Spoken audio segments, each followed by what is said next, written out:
Injuries by sharp weapons observed in remains found in mass grave in Mannar. Environmentalists warn of rackets taking place in the Singharaja Forest Reserve. Imran Khan leads in early counting in Pakistan elections.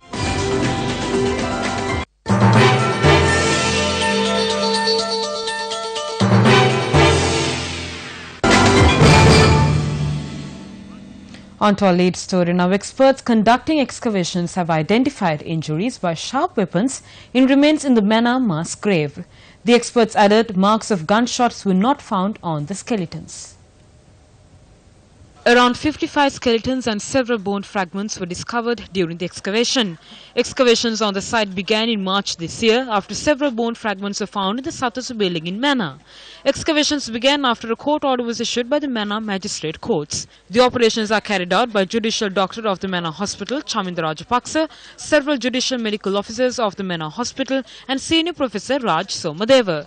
Officials said 6 of the skeletons were of children, while some are of elderly women and men. When Newsfirst inquired Professor Raj Somadeva, he said the bodies of these individuals had not been buried in an orderly manner. However, the officials are yet to conclude about the specific time period of the burial of these bodies.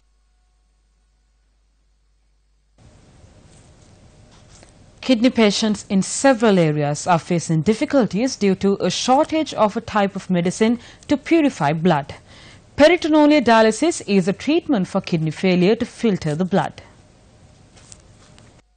When Newsfirst inquired from the Director of the Non-Commutable Disease Control of the Health Ministry about the shortage, he said that the medicine is being imported from a company abroad. He said although an order was made, the company is yet to send the medicine. He added that necessary arrangements are being made through the State Pharmaceutical Corporation. When Newsfirst spoke to the Manager Director of the State Pharmaceutical Corporation, MHM Rumi, he said the company has agreed to deliver the medicine by air.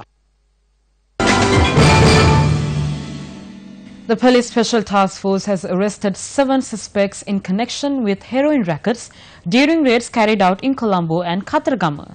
The STF said 3 suspects were arrested during raids carried out in Katharagama last night, while the remaining 4 suspects were arrested in the areas of Grand Pass, Thotalanga and Mattakuliya. Meanwhile, during raids conducted by police in various parts of the island, another 5 suspects involved in drug rackets have been arrested. Police said the suspects were taken into custody in the police divisions of Grand Pass, Murakahena, Keselwata and Horana. According to police, a total of 177 grams of heroin had been seized during the raids. Operations are underway for the 7th consecutive day in search of the 10-year-old boy who was reported missing from Samanalawatha, Balangoda on Friday night. Sahan Kumar Dharmasri, a grade 5 student of Samanalawatha Vidyalaya, was reported missing on the 20th of this month when he left in search of his father who had gone to cut firewood. However, the father had not come across the child and the child had not returned home since then. A search operation was launched by the police, but no information has come to light yet. The National Science Foundation organized its annual award ceremony to recognize top performers in the science field yesterday. Minister Dr. Sarathamunagama attended the event as a chief guest. The annual award ceremony held at the BMICH was also attended by a number of prominent personalities from the science and technology field. The NSF presented awards under the schemes of NSF Research, NSF Technology, the World Academy of Sciences and Support Scheme for Supervision. Professor J.J. Vijay Tunga won an award for research, while Professor Ranil S. Disanayaka and KMS Bandara won technology awards.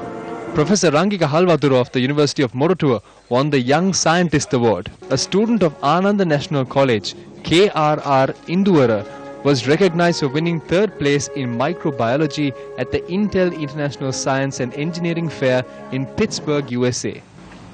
Now, if you look at developing countries, there are 2 categories. One category comprises of those who are successfully moving upwards. There is another category which is successfully moving downwards.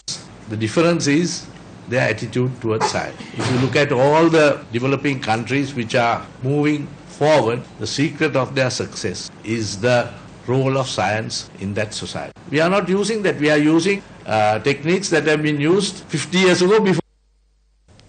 A meeting between the Commanding General of the United States Army Pacific Command, General Robert B. Brown, and President Maithripala Sirisena was held recently.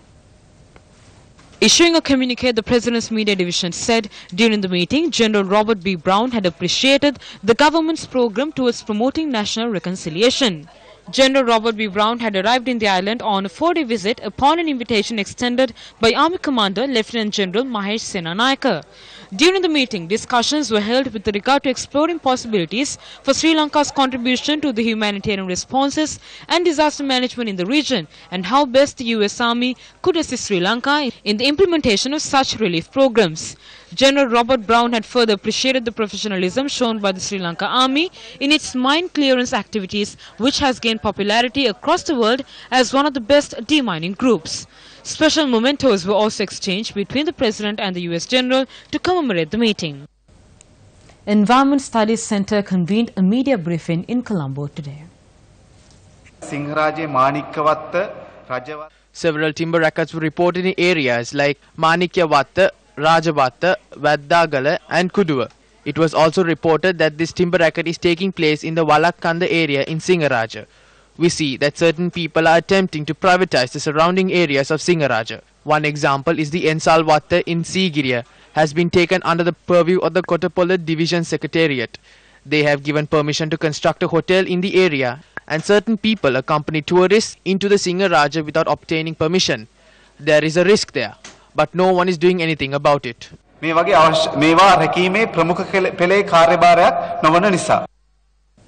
A group of research scientists at the Grain and Oil Crops Research and Development Centre in Angunukula Palasa have introduced a new fruit that is non-endemic to Sri Lanka. Crop scientists say the fruit known as jackfruit was identified as a plant that could be cultivated on farmlands following a research conducted a year ago.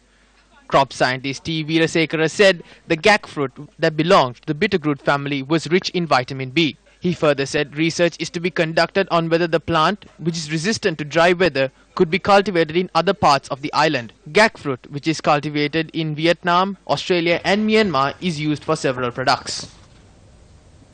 In some weather-related news now, the Met Department says showers or thunder showers could be expected in the Uva and Eastern provinces and in Polonnaruwa, Mullaitivu and Vavuniya districts after 2 p.m.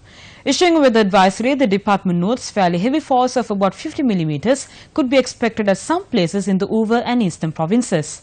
Several spells of showers are also expected in the central, Sabaragamu and Western provinces, and light showers are expected in Kurunegala, Galle and Madura districts.